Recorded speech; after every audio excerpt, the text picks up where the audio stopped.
Hello everyone, welcome to Education Platform. This is Sudesh and today we will discuss about sexual reproduction in flowering plants part 2.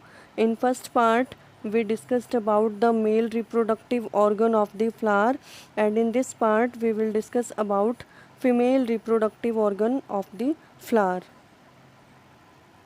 So let's start.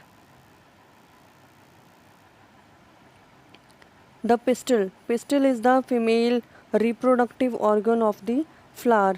Megasporangium, or we can say ovule. Ovule is present inside the ovary, and embryo sac. Embryo sac is present inside the nucellus. Stigma is the upper, generally long and slender part of pistil, or we can say stigma is the landing platform for the pollen grains. Pistol का जो सबसे ऊपर वाला portion होता है, terminal portion, जहाँ पे कोई भी पोलन ग्रेन्स आके लैंड करता है, उस वाले पार्ट को हम स्टिग्मा बोलते हैं, और जिसकी वजह से पॉलिनेशन के चांसेस इंक्रीज़ हो जाते हैं. अगर स्टिग्मा नहीं होगा तो पॉलिनेशन के चांसेस भी काफ़ी कम हो जाते हैं, बिकॉज स्टिग्मा ही landing platform of pollen grains होता है. गाइनोशियम और पिस्टल में कंसिस्ट ऑफ सिंगल पिस्टल. किसी भी फ्लावर में गाइनोशियम जो है वो सिंगल भी प्रेजेंट हो सकता है और मोर देन वन भी प्रेजेंट हो सकते हैं. अगर किसी फ्लावर में सिंगल पिस्टल प्रेजेंट है तो हम उस फ्लावर को बोलते हैं मोनोकार्पलरी फ्लावर, और अगर उसमें more than one pistol present है तो हम उसको बोलते हैं पॉलीकार्पलरी फ्लावर. अब जो पिस्टल है वो किस तरीके से प्रेजेंट होगी, ये दो तरीके से हो सकती है. एक तो फ्यूज़ फॉर्म में प्रेजेंट हो सकती है और एक फ्रीली भी प्रेजेंट हो सकती है. अगर ये सिनकार्पस मतलब ये साथ साथ प्रेजेंट है, फ्यूज्ड फॉर्म में प्रेजेंट है, तो हम इसको बोलते हैं सिनकार्पस, और अगर फ्रीली प्रेजेंट है तो हम इसको बोलते हैं एपोकार्पस. इसके दो एग्जाम्पल हैं. सिनकार्पस का हो जाएगा पैपेवर, और एपोकार्पस में माइकेलिया. इन पिक्चर से आपको क्लियर हो जाएगा कि किस तरीके से फीमेल रिप्रोडक्टिव ऑर्गन जो है वो प्रेजेंट होगा. जैसे कि पैपेवर के अंदर आप देख सकते हैं कि कैसे स्टिग्मा जो है वो फ्यूज्ड फॉर्म में प्रेजेंट है, और माइकेलिया में स्टिग्मा कैसे फ्रीली अरेंज है. Next is chambers of the ovary. Ovary के अंदर सिंगल लॉक्यूल भी हो सकता है और डिफरेंट लॉक्यूल भी हो सकते हैं. जैसे यूनिलोक्यूलर में सिंगल लॉक्यूल प्रेजेंट है तो हम इसको यूनिलोक्यूलर बोलते हैं. बाईलोक्यूलर में आप देख सकते हैं इसमें पार्टीशन किया गया है और दो अलग अलग लॉक्यूल्स इजीली हम देख सकते हैं, तो इसको बाईलोक्यूलर बोल सकते हैं. ट्राईलोक्यूलर में ओवरी का जो पार्टीशन है वो 3 हिस्सों में किया गया है, इसलिए इसको हम ट्राईलोक्यूलर बोलते हैं. टेट्रालोक्यूलर में 4 लोक्यूलाई इजीली विजिबल हैं, तो इसको हम टेट्रालोक्यूलर बोल सकते हैं. यूनिलोक्यूलर का एग्जांपल हो जाएगा वीट, राइस और मैंगो. मल्टीलोक्यूलर में एग्जांपल हो जाएगा पपाया, ऑर्चिड और watermelon. A question like parenchymatous outgrowth on the inner side called placenta on which ovules are born. Ovary के अंदर ओव्यूल प्रेजेंट होता है, और ओव्यूल ओवरी के अंदर कैसे प्रेजेंट होगा, ये एक जॉइंट होता है यहाँ पे बीच में. ओव्यूल जो है ओवरी के अंदर एक स्टॉक लाइक स्ट्रक्चर से प्रेजेंट होता है जिसको हम बोलते हैं फ्यूनिकल. और ये फ्यूनिकल कैसे बनती है, ये बनती है प्लेसेंटा की कुछ सेल्स होती है जिनको हम बोलते हैं parenchymatous sales. Firstly placenta form होगा और प्लेसेंटा से ही फिर फ्यूनिकल, एक ट्यूब लाइक स्ट्रक्चर जो है फॉर्म होता है. Funicle is the junction between placenta and ovule. Next is development of ovule, the female gametophyte. This is anatropous ovule, and in mostly angiosperm anatropous ovule are present. There are different parts of the anatropous ovule. In next slide we will discuss about these parts of the ovule separately. Ovule is a small structure attached to the placenta. Ovary के अंदर जो ovule है वो placenta से connect होता है. Next is funicle. Funicle एक stock like structure है जो कि ओव्यूल को प्लेसेंटा से जोड़ता है. नेक्स्ट है hilum. Hilum is the junction between ovule and funicle, ovule से पहले प्लेसेंटा बनता है, फिर फ्यूनिकल बनता है। तो वहाँ पे उनका जो जंक्शन है ओव्यूल का और फ्यूनिकल का, उस जंक्शन रीजन को ही हम हाइलम बोलते हैं। Next is integument. Integuments, these are protective layers और we can say protective envelopes for the embryo sac और nucellus. Next is micropyle. It is a small opening at the tip of the ovule where pollen tube enters. हमने first part में किया है, pollen formation होती है और आने वाली वीडियोस में हम कवर करेंगे कि कैसे पोलन ट्यूब फॉर्म होती है। पोलन ट्यूब स्टाइल से होती हुई कैसे ओवम में एंट्री लेती है। तो ओवम के अंदर जो माइक्रोपाइल ओपनिंग है वहाँ से पोलन ट्यूब जो है वो एंटर करती है chalaza. Chalaza is the basal part of the ovule. Nucellus is diploid in nature. Parenchymatous mass of cell से ये मिलके बनता है और इसके अंदर काफ़ी फूड रिजर्व होता है। Next is embryo sac. It is also called the female gametophyte भी हम इसको बोलते हैं और ये न्यूसेलस के अंदर प्रेजेंट होता है। Ovule generally has a single embryo sac. Ovule के अंदर जनरली एक ही एम्ब्रियोसेक फॉर्म होता है जो कि सिंगल मेगास्पोर से बनता है, जिसको हम मोनोस्पोरिक डेवलपमेंट भी बोलते हैं। Types of ovule, there are 6 type of ovule on the basis of relationship of funicle with body of the ovule, like orthotropous, anatropous, campylotropous, amphitropous and circinotropous. Orthotropous, most primitive type of ovule. Example Piper, Cycas and पोलीगोनम।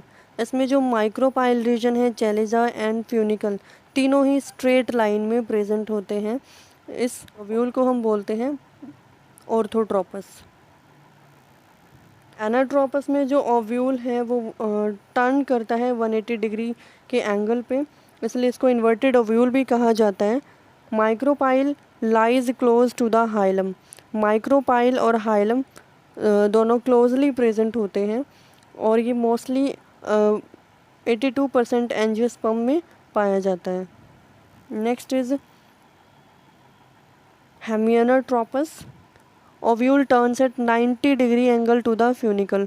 Funicle के 90 degree angle पे present होता है और इसका example हो जाता है ranunculus. कैम्पाइलोट्रोपस, ovule is curved मोर और लेस, थोड़ा सा कर्व होगा जैसा कि डायग्राम से आप इजीली देख सकते हैं।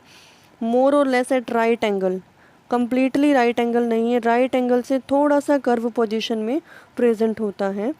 Micropylar and is band down slightly, और वो जो माइक्रोपाइल एंड है इसका वो थोड़ा सा नीचे की तरफ बैंड इसमें हो जाता है, जैसा कि डायग्राम से आप इजीली देख सकते हैं।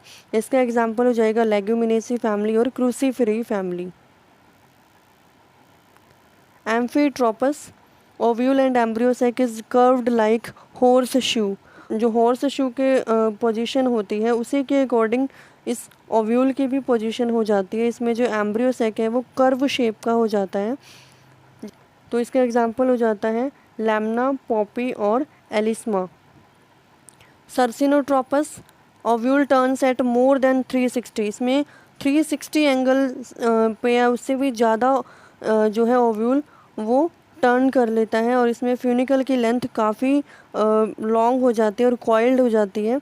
इसका एग्जांपल है Opuntia and Plumbaginaceae. Next topic is megasporogenesis. In this, nucellus towards the micropyle and hypodermal distinct archosporial cell is formed. Nucellus के अंदर जो माइक्रोपाइल रीजन होता है वहाँ पे कुछ स्पेशल सेल्स फॉर्म हो जाती है, आर्चोस्पोरियल सेल जिसको हम बोलते हैं। In nucellus micropylar region, that is upper side, in micropylar region there are special cells known as archosporial cells is formed. This divide by periclinal division to form a outer primary parietal cell. ये cell क्या करती है, अपने चारों तरफ कुछ sales की formation कर लेती है जिसको हम पेरिक्लिनल डिवीजन बोलते हैं, और जो इनर साइड, जो अंदर की तरफ सेल के डिवीजन होते हैं उनको स्पोरोजिनस सेल्स बोलते हैं। जो बाहर की तरफ एक लेयर कम्प्लीटली फॉर्म हो जाती है, उसमें डिफरेंट सेल्स जो है वो फॉर्म होती है, उसको हम बोलते हैं पेरिक्लिनल डिवीजन। और इनर साइड जो सेल्स के डिवीजन होती है उसको हम बोलते हैं sporogenous cells. Primary parietal cells जो कि पेरिफ्री में प्रेजेंट होती हैं, primary parietal cells further divide हो जाती है और वो टिश्यू बनाती हैं, पेरिएटल टिश्यू ऑफ न्यूसेलस। और जो स्पोरोजिनस सेल्स होती है वो फॉर्म करती है मेगास्पोर मदर सेल को। The megaspore mother cell undergoes meiosis. Megaspore mother cell जिसका नेचर डिप्लॉयड है वो मियोसिस डिवीजन करती है, जैसा कि हमने माइक्रोस्पोरोजेनेसिस में भी किया था। यहाँ भी मियोसिस डिवीजन होगी और प्लॉइडी क्या हो जाएगी, चेंज हो जाएगी। डिप्लॉयड से हैप्लॉयड मेगास्पोर फॉर्म हो जाएंगे। ओव्यूल का नेचर कैसा होता है, हैप्लॉयड होता है, तो हैप्लॉयड मेगास्पोर फॉर्म हो जाते हैं। इस स्टेप को हम बोलते हैं मेगास्पोरोजेनेसिस। आप डायग्राम से इजीली देख सकते हैं। ये डायग्राम मैंने गूगल से लिया है, किसी बुक का डायग्राम है। तो इसमें हम देख सकते हैं कि कैसे अर्चिस्पोरियल सेल्स प्रेजेंट है। न्यूसेलस के माइक्रोपाइलर रीजन में अर्चिस्पोरियल सेल्स प्रेजेंट है। और जब इसका डिवीजन होता है तो बी पार्ट में हम देख सकते हैं डिवीजन हुआ, 2 सेल बन गई। आउटर साइड जो सेल है उसको हम बोलते हैं प्राइमरी पेरिएटल सेल, और इनर साइड जो सेल है उसको बोला गया है स्पोरोजिनस सेल्स। फिर फर्दर डिवीजन होती है जिससे जो पेरिएटल सेल्स हमारी बना लेती हैं न्यूसेलस। जो आउटर लेयर है उसको हमने न्यूसेलस कहा है, न्यूसेलस फॉर्म करती है। और जो इनर लेयर है वो फॉर्म करती है मेगास्पोर मदर सेल को। मेगास्पोर मदर सेल फॉर्म करती हैं 4 हैप्लॉइड टेट्राड मेगास्पोर्स। इन 4 मेगास्पोर्स में से 3 डीजनरेट हो जाते हैं और लास्ट वाला जो मेगास्पोर है ओनली वही फंक्शनल होता है। 3 डीजनरेट हो जाते हैं और सिंगल जो हैप्लॉइड मेगास्पोर है उसका न्यूक्लियस फिर डिवाइड होता है। यहाँ पे माइटोटिक डिवीजन होती है। सिंगल न्यूक्लियस डिवाइड करके 2 न्यूक्लियस बनाता है, 2 से फिर फर्दर माइटोटिक डिवीजन होती है तो 4 न्यूक्लियस फॉर्म हो जाते हैं, देन 8 न्यूक्लियस फॉर्म हो जाते हैं। और फिर उसके बाद क्या होगा, 3 न्यूक्लियस जो है माइक्रोपाइलर रीजन में शिफ्ट हो जाते हैं और 3 न्यूक्लियस हमारे चैलेजल रीजन में शिफ्ट हो जाते हैं। और बाद में उनकी जो साइटोप्लाज्म है वो भी डिवाइड हो जाएगा, सेल मेम्ब्रेन फॉर्म हो जाती है और 2 जो न्यूक्लियस है वो बीच में सेंट्रल सेल फॉर्म कर लेते हैं। तो इस तरीके 7 सेल्ड और 8 न्यूक्लियस एम्ब्रियोसेक फॉर्म हो जाता है। पोलर न्यूक्लियाई फ्यूज करके सेकेंडरी न्यूक्लियस फॉर्म करती हैं, फीमेल गैमेटोफाइट और embryo sac. P. Maheshwari classified the embryosac into the following types. If any case all the 4 haploid megaspore are functional, then that type of the embryosac formation is known as tetrasporic embryosac formation. The process of embryosac formation from a single megaspore, single functional megaspore, is termed as monosporic development.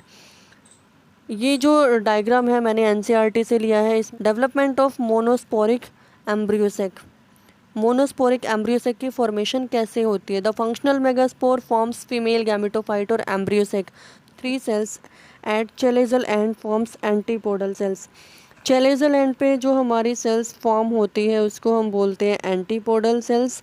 Micropylar reason में जो cells form होती है उसमें से 2 हमारी बन जाती है सिनर्जिड और 1 हमारा बनता है एग। तीनों को कम्प्लीटली हम बोलते हैं एग एपरेटस, जो कि माइक्रोपाइलर रीजन पे फॉर्म होता है, जिसमें 8 न्यूक्लियस हो और 7 सेल्स हो। इस तरह के एम्ब्रियोसेक को हम बोलते हैं Polygonum embryo sac. This development has been studied in Polygonum by Strasburger. Formation of embryo sac, ये जो डायग्राम है वो मैंने NCERT से लिया है। इसमें जो फंक्शनल मेगास्पोर है न्यूक्लियस की डिवीजन हुई है mitotic 1 and mitotic 2, then arrangement of these nucleus occur at micropylar end and chalazial end.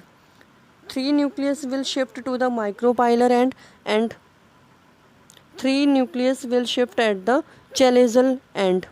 चलेजल and पे जो हमारे न्यूक्लियस शिफ्ट होते हैं उनको हम एंटीपोडल्स बोलते हैं। माइक्रोपाइलर एंड पे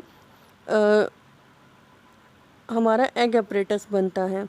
तो बाद में क्या होगा, जब धीरे धीरे एम्ब्रियोसेक मैच्योर होगा तो इनका साइटोप्लाज्म जो है वो अलग से अपनी सेल मेम्ब्रेन फॉर्म कर लेता है। और बीच में जो सबसे बड़ी सेल है वो होती है हमारी सेंट्रल सेल, जिसके अंदर पोलर न्यूक्लियाई प्रेजेंट होते हैं।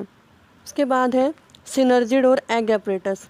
सिनर्जिड में हम देख सकते हैं कि जो न्यूक्लियस है वो माइक्रोपाइलर एंड की तरफ प्रेजेंट है और चेलेजल एंड की तरफ प्रेजेंट होते हैं वैक्यूल्स।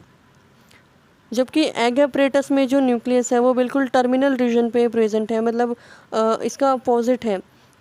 चेलेजल एंड की तरफ न्यूक्लियस प्रेजेंट है और दोनों के बीच में कनेक्शन होता है। सिनर्जिड और एग के बीच में कनेक्शन है प्लाज्मोडेस्मेटा, जिससे ये अपना मटेरियल जो है वो एक दूसरे में ट्रांसफ़र कर सकते हैं। प्लाज्मोडेस्मेटा एग जनरली सिनर्जिड के बैक साइड में प्रेजेंट होता है और इसमें जो है वैक्यूल प्रेजेंट होगा एग में लोअर साइड। फिलीफोम एपरेटस का फंक्शन होता है ये जो पोलन ट्यूब बनती है उसको गाइड करते हैं। कि next is synergids helper cells और cooperative cells. These cells generally possess a micropylar nucleus and chalazial vacuole. Synergid helper cells और cooperative cells, ये हमने कवर किया है अभी कि कैसे सिनर्जिड और एग एपरेटस प्रेजेंट होते हैं, एक दूसरे से कनेक्टेड होते हैं प्लाज्मोडेस्मेटा से।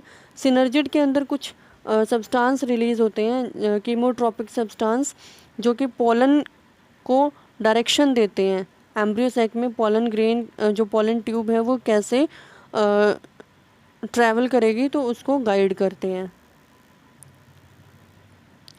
Egg. It shows cytoplasmic polarity opposite to the synergid and its wall is thicker at the micropylar end. Next is antipodals. Antipodals को हम वेजिटेटिव सेल्स ऑफ एम्ब्रियोसैक भी बोलते हैं। Central sales. सेंट्रल सेल्स सबसे बड़ी cell होती है embryo sac की और इसके अंदर दो पोलर न्यूक्लियाई होते हैं जो कि फ्यूज़ हो जाते हैं फर्टिलाइजेशन से जस्ट पहले और फॉर्म करते हैं डिप्लॉइड सेकेंडरी न्यूक्लियस को। आज की वीडियो में बस इतना ही। नेक्स्ट जो टॉपिक है वो हम कवर करेंगे आने वाली वीडियोस में। अगर आपको मेरी वीडियोस अच्छी लगे तो प्लीज़ इसे सब्सक्राइब और शेयर ज़रूर करें। Thank you.